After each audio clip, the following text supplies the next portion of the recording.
Hello friends, how are you? Today we have a Gibson reverse Thunderbird made in 1966. Headstock's been broken for quite a while. Pickguard has shrunken quite a bit there. I know you can get them online. I'm reluctant to take it off the instrument because, well, they'll keep shrinking. If you take them off, they're stretched out with those screws holding them in place. They'll shrink very rapidly, and you won't even be able to get the pickup back in there. Combination of that dainty headstock near underneath the nut there, and those big heavy coffin tuners, and that big long stock. You bump that thing and it's gonna break. It's just not a wonderful design. Yeah, put a piece of tape on it, that'll fix it. This one's a good candidate for splines, I think. So we're gonna have to make ourselves a jig. Pretty slender for a base. Captain, we'll have to scrape the barnacles off of these frets. Okay, well let's see if this truss rod still works.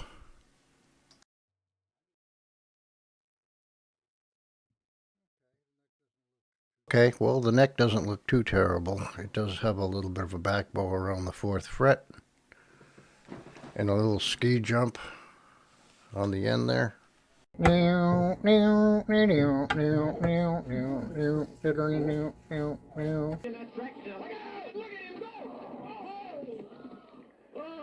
Let's take a look at the electronics.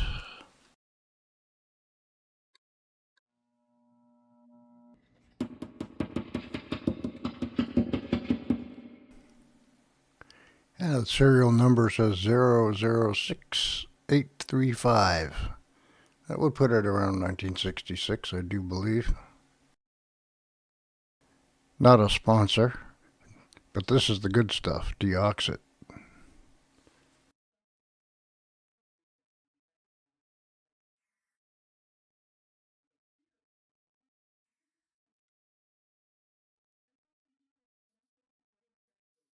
In Japan, you can get one of these for around 10 grand. Wow.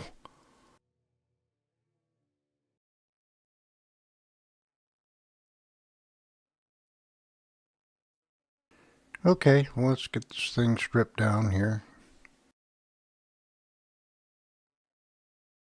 Okay, so I've been busy today making things, and what I've been making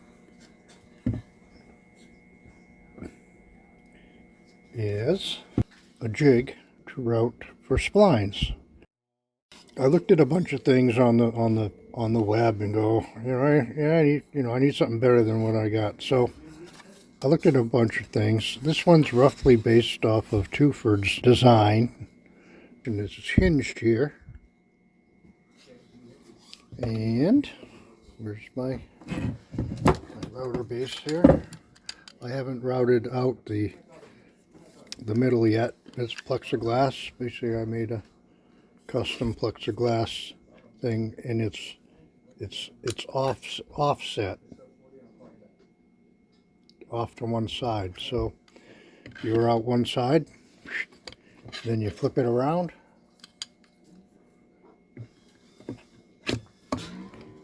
and then you do the other. So I spent all morning sort of scratching my head and engineering on the fly, basically. But how this works is this is clamped to the headstock with a cork face.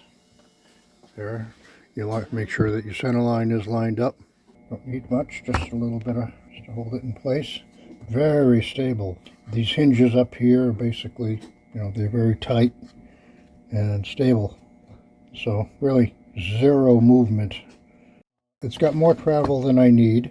I still sort of engineering things out, but it'd be simple as just adding a shim here, maybe even a set screw on this side, you know, a shim up here.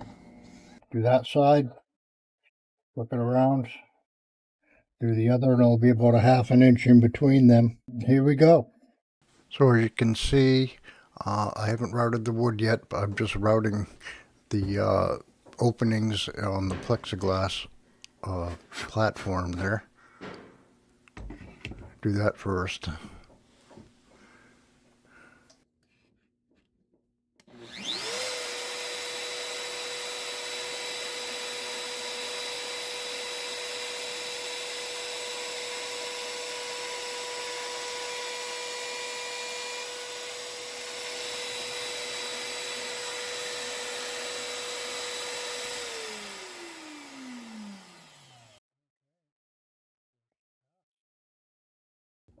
Okay, so that's the first pass there.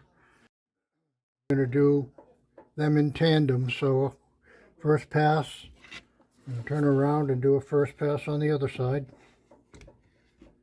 And then just rinse and repeat until I get to the depth I want. Hopefully not too deep. I don't want to go through the headstock. All right, here we go.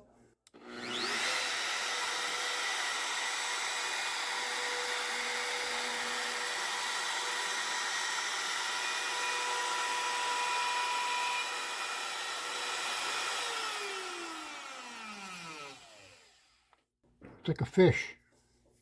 I'm going to drop it down a little bit.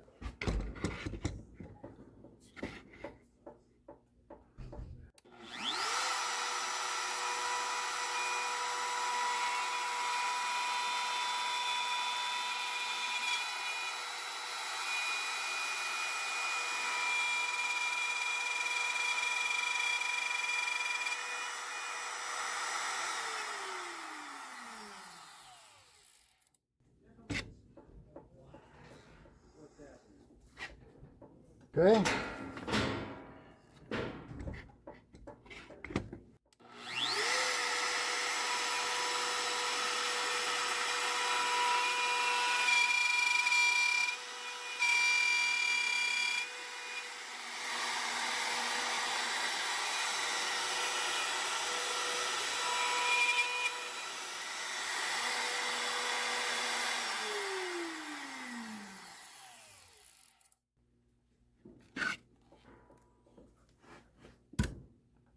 Well, we knew that we were going to run into that truss rod channel there.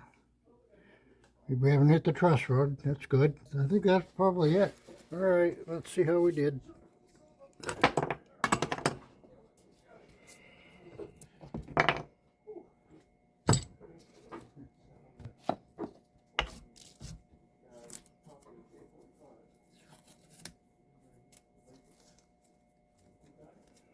Okay. All right, I guess we'll make up some splines. I think he's gotten rid of them.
Okay, well, we have this area here now to contend with.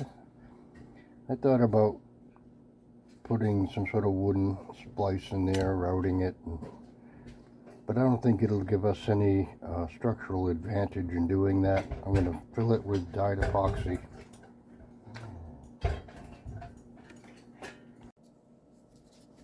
I'm going to use a little marine epoxy to fill in those areas that are totally missing. I'm going to add a little trans tint dye to it.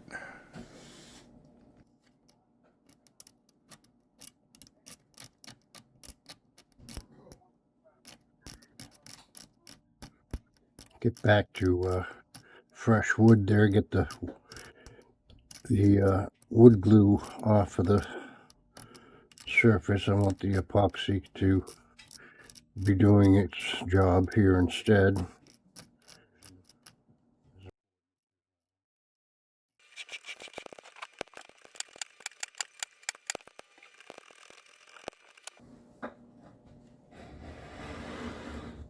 This is West System epoxy. I find that when you mix it into a tight little area like that, it tends to kick a lot faster. I do want it to set up a little bit so it's not so viscous. I'm going to pour it into a yogurt cup I cleaned out. I saved these weird little things just for this purpose. Yeah, put it in there. When it's spread out like that, the heat doesn't build up quite as quickly, and you get more shelf life out of the batch.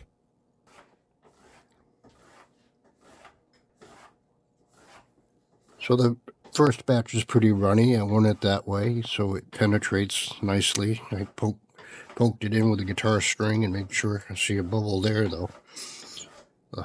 The heat gun will help pop those bubbles. It'll blow you away. All right. Still a few tiny ones. I'm not going to worry about it. A little just to hop back in board there. I'm going to make a second or even third application here. This just has to thicken up a little bit. And we'll take this opportunity to fill any other little cracks and imperfections while the epoxy is still viscous.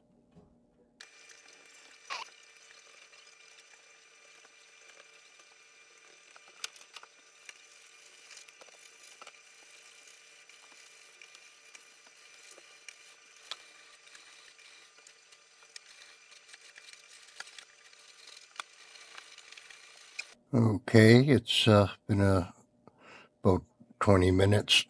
The epoxy's set up a little bit. It's a little bit not quite so runny. I'll probably do a third application when it gets to the cold molasses stage.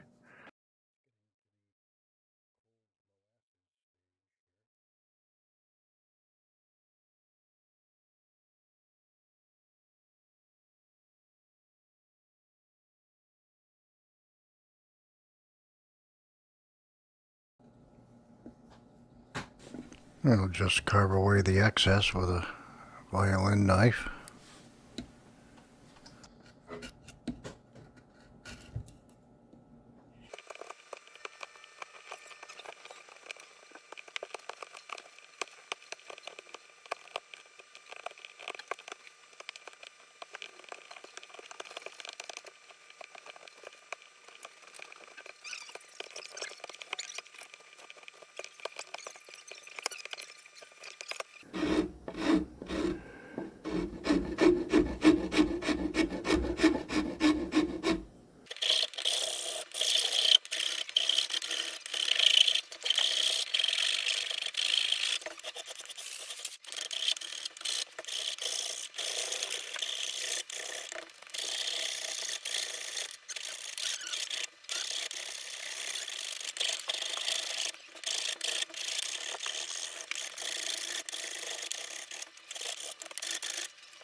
To add additional strength to that area, I'm going to use a vulcanized fiberboard, such as they use on Gibson headstocks.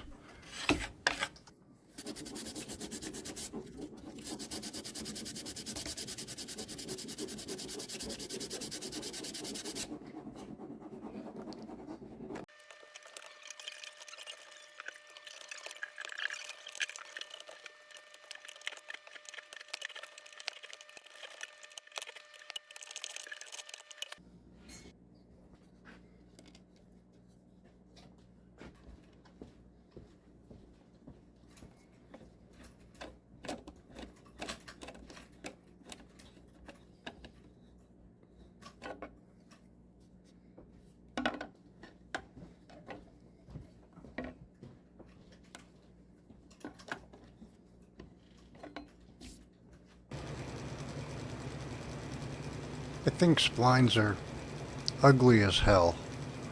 I'm using some very dark brown, mission brown, such as they use.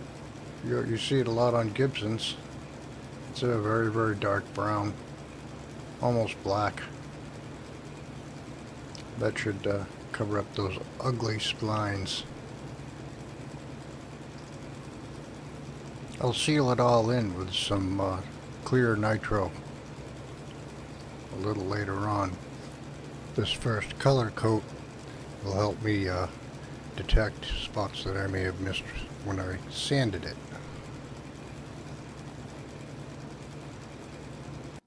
The serial number is right here, so I'm going to sand it back so that's more visible. So sometimes you don't know what you got until you spray color on it. It's really hard to see when it's dry and you can't see the high spots. So after spraying it, you know, these two splines here are sort of raised a little bit. We'll sand it back and we'll respray it. It's going to be really dark here, like you often see. It'll hide those.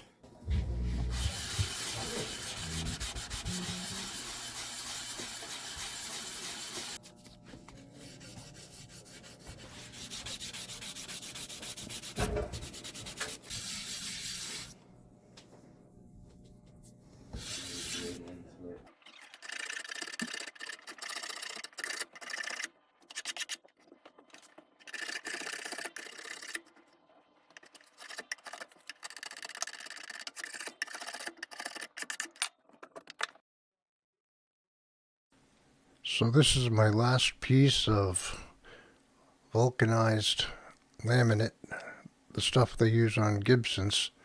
It's a little on the thin side, but I think it will help strengthen that area that extends into the headstock. Something is better than nothing.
super glue can make a wonderful sealer sometimes.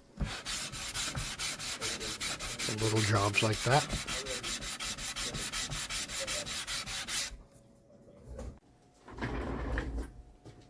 And we're going to take a little break from the sanding monotony to do a different kind of sanding.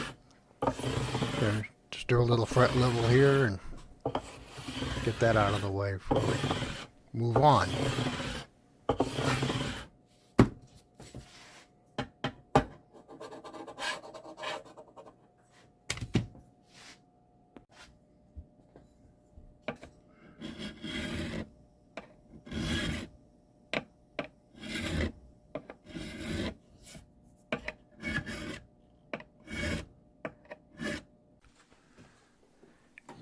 And now we're going to do a little final shading around the, get rid of those ugly splines. I'm using a Mission Brown, which is actually what they use around the sort of a sunburst on the body, so it's kind of very compatible with what's already there.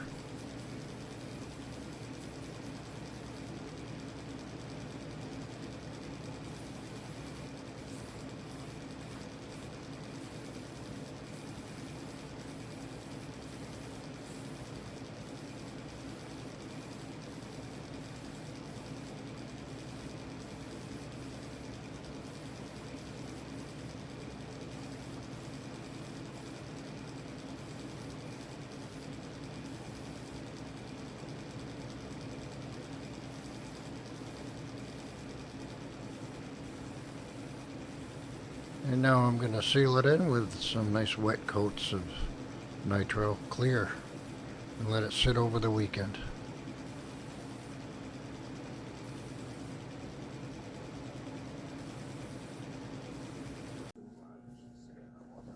Okay, this looks pretty good. That's after spraying some more lacquer. And let that dry over the past 3 or 4 days. Yeah. Yeah, get those holes drilled out and stuff. Alright, let's give it a wet sand and a light buffing. I don't want it to look too new.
way too hot.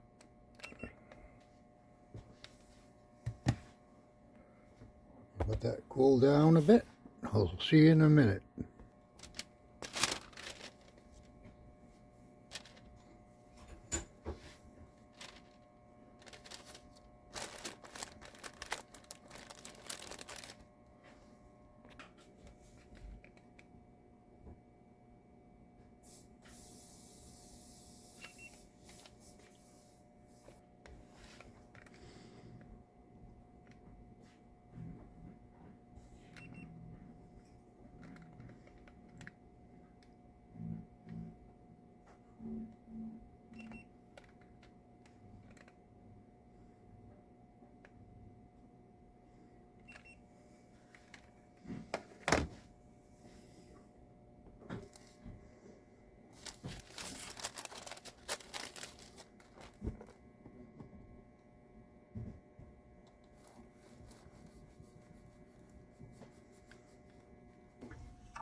So I clamped it between two boards. That seemed to work the best.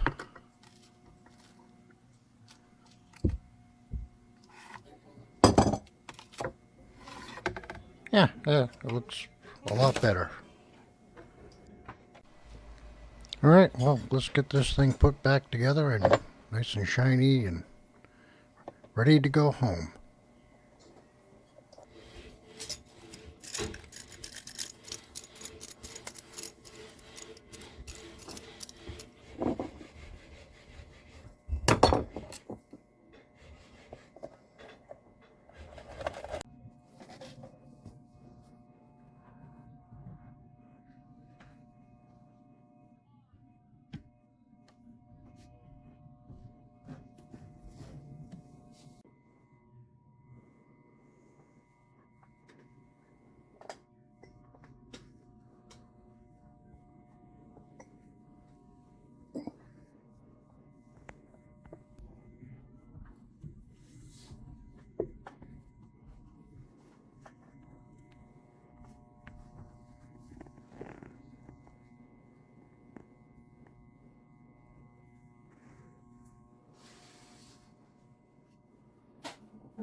See where it says keep my time sheet? We'll look for it. It's there.